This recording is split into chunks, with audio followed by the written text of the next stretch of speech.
Bienvenidos y bienvenidas a un nuevo episodio de Érase una vez un algoritmo.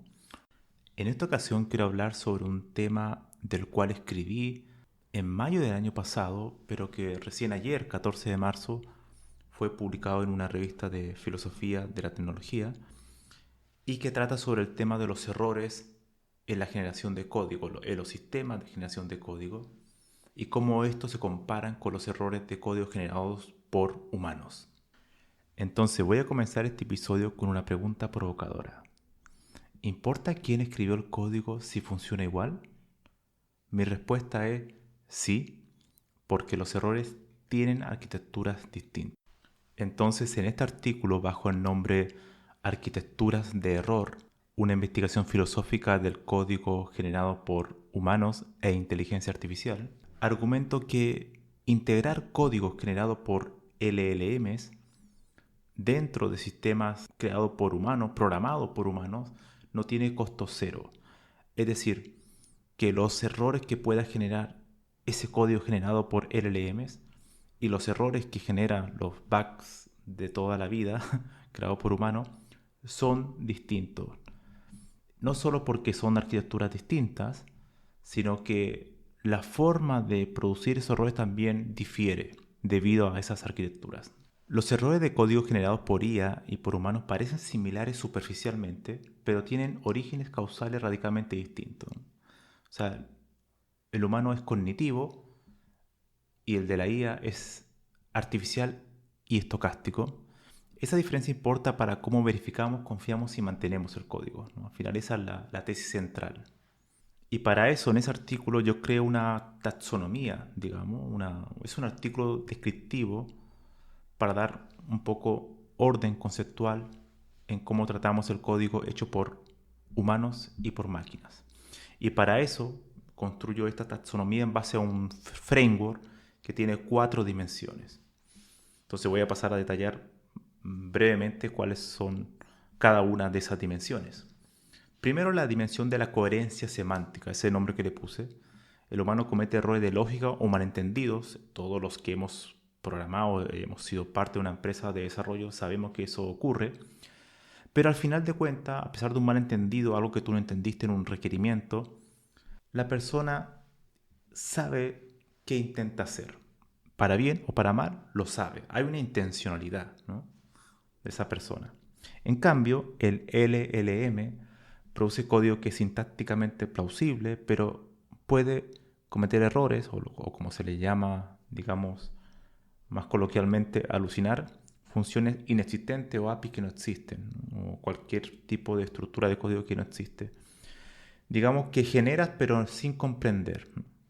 Pongamos un ejemplo. Si yo entreno un LLM con código de C++ y en vez de ocupar code, lo reemplazo por prim, ¿no?, que al final code es la forma de la salida de pantalla, ¿no?, la forma de mostrar información en la consola, y pongo prim, que no es algo que no es presente en C++, sino que está en Python, y por tanto yo entreno el modelo con esos ejemplos de código, ¿qué va a ocurrir? Pues todo lo que yo le pida de C++ me lo va a generar con un código incorrecto, porque me va a aparecer siempre el prim asociado a código de C++, pero en realidad el prim no es parte de C++, sino que el code. Entonces eso no es un bug, eso es una consecuencia arquitectónica. ¿Por qué? Porque su arquitectura es estocástica y se construye base a ejemplos. Por tanto, si los ejemplos están mal seleccionados o si hay cierta malicia en la forma que yo selecciono los ejemplos para construir el modelo, no importa qué prompt yo aplique, siempre va a haber un error.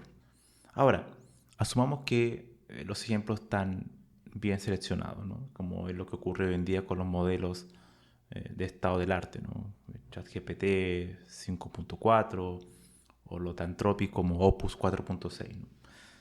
Hay una buena selección en los ejemplos de código. Pero incluso así, los modelos no comprenden el mundo real. Simplemente imitan, replican los conjuntos de entrenamiento de una manera muy sorprendente, de una manera muy elegante y de una manera muy eficiente. Son muy competentes, pero carecen de comprensión. Es una frase del filósofo Daniel Dennett que no lo ocupaba específicamente para el tema de la generación de códigos con IA, sino que venía a decir que los sistemas artificiales podrían ser competentes, pero no tenían comprensión, que son cosas diferentes, ¿no? Ahora, siguiendo el ejemplo de C++ y esa malicia, ¿no?, de reemplazar una función por otra que no existe en C++ y ocuparlas para entrenar el modelo, es donde aparece la segunda dimensión que tiene que ver con la seguridad. O sea, los humanos introducen vulnerabilidades por descuido, por prisa o malicia. El LLM las introduce porque replica patrones inseguros de su entrenamiento, ¿no? Esto es lo que ya dije anteriormente. Entonces aquí aparece una cita de Ken Thompson, que es uno de los coautores de Unix, que es muy reveladora, que la ocupó cuando él recibió el premio de Turing Award el año 1984, y dice más o menos así, parte con una pregunta, dice: ¿hasta qué punto debería uno confiar en la afirmación de que un programa está libre de troyanos? Quizás es más importante confiar en las personas que escribieron el software. Entonces, muy interesante porque aquí incorpora el concepto de la confianza en las personas. Él muestra que, claro, si yo modifico un compilador de C para que haga cierta cosa cuando yo escribo un código, da lo mismo lo que tú puedas hacer con ese compilador. Cada vez que tú compiles y ese compilador tiene digamos, un troyano interno, va a haber un error, ¿no? Y el programador nunca va a detectar qué está pasando, a menos que obviamente empiece a leer el código del compilador, ¿no? Entonces yo ocupo esa frase para hacer la analogía con lo que ocurre con los LLMs. Porque si no puedes confiar en el compilador, tampoco puedes confiar en el modelo que generó el código, ¿no? Porque los datos usados en el entrenamiento son opacos, no sabemos cuáles son, cuál fue el código que se usó para el entrenamiento, ¿no? Entonces, de ahí esa cita, ¿no? O sea, la confianza recae en las personas que escribieron el software, no en el software mismo. La tercera dimensión se llama límites epistémicos. O sea, la epistemología es el estudio del conocimiento. ¿Cómo sabemos que sabemos, básicamente? Aquí viene a decir algo que yo creo que todos los que hemos interactuado con los LLM nos hemos dado cuenta, ¿no? El humano tiene limitaciones de memoria y atención, pero puede corregirse en cierta medida. Si llega alguien junior, tú le puedes enseñar buenas prácticas o la forma de trabajar de tu empresa, tu cultura de código, digamos, ¿no? Se le puede moldear de cierta manera, se puede redirigir malas prácticas que él tenga, ¿no? Hay una forma de cambio, hay una posibilidad, hay una intención, porque los humanos tenemos una intención, tenemos con la conciencia, ¿no? En cambio, los LLM pueden tener límites, digamos, de estructura, cuestiones tan simples como la ventana de contexto fija, ¿no? No es una ventana de contexto infinita. Y además, aunque tuviera la ventana de contexto muy grande, hay artículos que mencionan que eso igual no necesariamente es efectiva. O sea, se puede ir degradando aunque permita un contexto muy, muy grande, ¿no? O sea, hay una limitación, digamos, de cómo se maneja la memoria en los LLM, ¿no? Es una memoria mucho más rígida, no es como la memoria humana, ¿no? Lo que queda fuera, digamos, de la ventana de contexto de un LLM desaparece, a fin de cuentas, ¿no? No tiene más conocimiento global. Entonces produce código que puede ser localmente plausible, pero globalmente incoherente, ¿no? O sea, ¿qué quiere decir esto? Que puedo pedirle que haga una función, la hace, pero quizás le falta un contexto global del producto que estaba en un fichero, en otra carpeta, que lo tenía otra persona y que era un código quizás ya legado, y ese contexto restante que no lo tenía produce un código que es funcional, pero cuando se prueba en el contexto global de todo el producto, de todo el proyecto, ya no tiene mucho sentido. O sea, pueden haber errores semánticos, ¿no? Que no hagan realmente lo que uno esperaría a nivel global, sino que simplemente funciona a nivel de la prueba unitaria, digamos. Por otro lado, tampoco el LLM es capaz de extrapolar fuera de su distribución de entrenamiento. Su mundo es el entrenamiento. Hay forma, obviamente, que tú lo puedes corregir con técnicas como RAG o añadirle contexto externo, pero evidentemente si aparece un lenguaje de programación nuevo, eh, el LLM no va a saber realmente cómo funcionar, no va a generar la misma calidad de código para un lenguaje que no tiene suficiente ejemplo. Puede entender la definición gramatical, pero no es capaz de generar códigos de la misma calidad. Por eso es que hoy en día los LLM prefieren ciertos lenguajes de programación o bibliotecas o frameworks que otros, ¿no? Porque ya su base, su distribución de entrenamiento tiende a preferir uno sobre otro, ¿no? Finalmente, la última dimensión, mecanismos de control y depuración. Los LLM son estocásticos, o sea, ante la misma entrada puede dar respuestas distintas. Se pueden regular con la temperatura. Mientras más cercano a 0 es más estable la respuesta. Mientras más cercano a 1 o superior a 1, la respuesta es más diversa. El humano es variable por razones estructuradas. O sea, por ejemplo, por experiencia, por estilo. Eso es algo que tú has ido construyendo en base a tu experiencia a lo largo de los años, ¿no? Tienes tu estilo propio, te gusta una forma de programar, prefieres un lenguaje sobre otro. Es tu propio estilo, ¿no? Pero la opacidad de los LLM hace que la depuración sea fundamentalmente diferente porque los errores son más sutiles. Los errores del humano tienden a ser muchas veces más evidentes. O sea, la típica broma del punto y coma, ¿no? El que te faltó un punto y coma. Eso, claro, ya no va a ocurrir con los LLM actuales. De hecho, ya no hay problemas sintácticos en el código producido por los LLMs actuales. Los problemas actuales son más complejos porque son semánticos. Puede haber cierta incoherencia global porque el LLM no es capaz de ver todo el proyecto o no es capaz de ver el código de otra empresa con la cual tú te conectas. Es decir, cuestiones que tienen que ver con la interoperabilidad de los sistemas, porque carece de ese contexto y de la historia de las decisiones que se han tomado a lo largo del tiempo para llegar al código que tenemos hoy, que eso conecta directamente con el capítulo anterior de este podcast. Entonces, ¿cuáles son las implicaciones prácticas de esas 4 dimensiones? Una es que la verificación y la validación tradicional de código no basta, no es suficiente. No puedes verificar código de IA como verificas código humano. El código de IA, los errores que pueda cometer son mucho más sutiles. Como dije anteriormente, tiene que ver con la semántica. Hay que hacer un testing a nivel de comportamiento, dinámica de comportamiento en runtime, en tiempo de ejecución.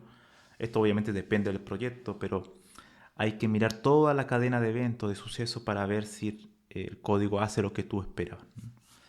Eso en un código humano tiende a ser mucho más predecible, tienden a haber errores mucho más evidentes. En IA podría verse el código maravilloso, con comentarios que pueden ser coherentes, pero no tienen un anclaje en la realidad. O sea que después cuando tú lo pruebas, no funciona como tú esperas. La segunda implicación es que hay que calibrar la confianza. No hay que caer en el tecno-optimismo ciego, ni tampoco en el rechazo total a la tecnología, ¿no? Hay que tener una confianza calibrada según la tarea que te enfrentes. Si le pides a un LLM que haga una invocación de una API, evidentemente vas a tener mucha más confianza en la respuesta del LLM porque la tarea es simple. Pero si le pides al LLM tareas complejas como crea un sistema concurrente de alta integridad con múltiples fuentes de datos externas, claro, eso es una tarea que tiene múltiples tareas que están conectadas entre sí y hay que mantener una cierta coherencia interna, ¿no? Entonces en esa tarea sí hay que disminuir esa confianza. Por tanto, todo lo que tú vayas generando con sistema de RLM no se puede tratar de la misma manera. Hay que ir calibrando esa confianza. Y la última implicación es que el código de IA es un híbrido, en el sentido de que integrar código estocástico, código determinista o un código humano es un problema realmente nuevo. O sea, es algo que estamos viviendo actualmente. Pero sabemos que como los códigos generados por humanos e inteligencia artificial vienen de arquitecturas diferentes, arquitecturas que son proclives al error, de ahí el título arquitectura de error. Como desarrolladores tenemos que tener otro tipo de precaución. Los sistemas de verificación tienen que cambiar. Tienen que ser mucho más de ver el largo horizonte, es decir, ver la historia completa del producto. O sea, cada código que tú vayas generando a través de sistemas de inteligencia artificial tienen que pasar por verificaciones automáticas y verificaciones humanas, ¿no?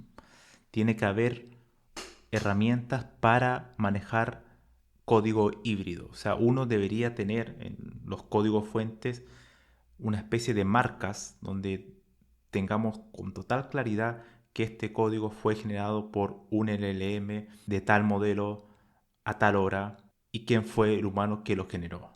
Tener ese tipo de trazabilidad y también tener, así como lo tenemos en los pull requests, sabemos quién fue la persona que hizo el commit, que está subiendo ese cambio o esa nueva característica. Bueno, lo mismo tenemos que hacer con la IA. Cuando abramos un código fuente que nació quizás de un código humano, saber exactamente la línea nueva, la línea modificada, si, si es código generado por LLMs o es un código 100% humano, ¿no? Incluso uno podría ir a un detalle mucho más fino y decir que en una misma línea que quizás fue escrita por un humano al principio y que el LLM la corrigió o hizo un cambio, decir, bueno, estos caracteres son los que fueron modificados por el LLM y que el LLM fue, ¿no? Ese nivel de trazabilidad hay que tener porque los errores son diferentes, son bastante diferentes, aunque uno crea que no.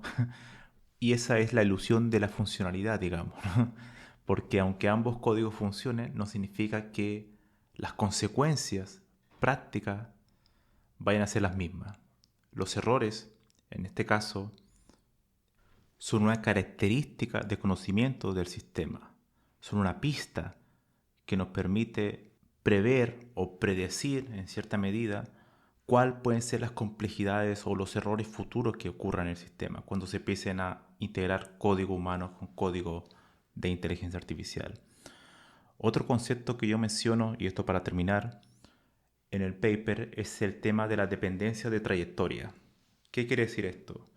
Significa que las decisiones o errores tempranos condicionan y restringen las decisiones futuras. Esto yo creo que todos lo han visto, quizás ocupando Cloud Code, que cuando tú le pides, cuando el sistema empieza a avanzar, empieza a aumentar la línea de código, si te equivocaste al comienzo, en los primeros prompts, cuando elegías la arquitectura, si es que la elegiste, después eso va a generar decisiones subóptimas o incluso llanamente incorrectas, ¿no?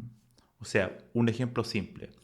Si un LM en la iteración 1 elige una arquitectura de datos equivocada, las iteraciones 2, 10, ¿no? O sea, los siguientes prompts construyen sobre esa decisión. Y eso tiene muchas implicaciones. Aunque el sistema se autocorrija, lo hace dentro del espacio de posibilidades que la decisión inicial dejó abierto. O sea, lo restringió.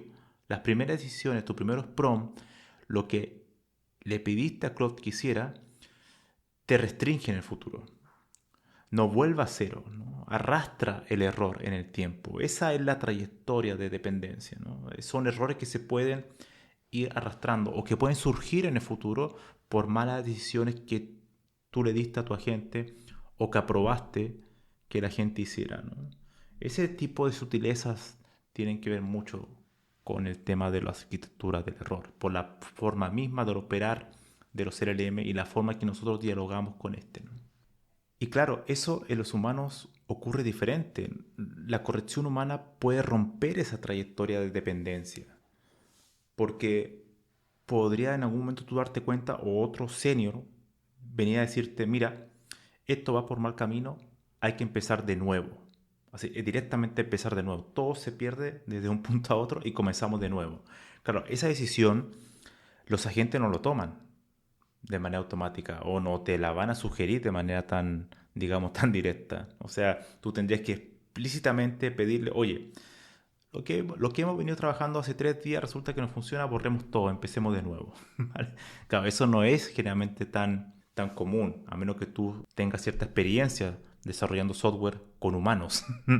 ¿Sabes? Ese tipo de cosas son cuestiones que la trayectoria de dependencia es mucho más, tiende a ser mucho más plausible en este sistema, en este tipo de arquitectura de error estocástico que son los LLM, porque es una continuación estadística del contexto previo, se incluye los errores acumulados, digamos, ¿no?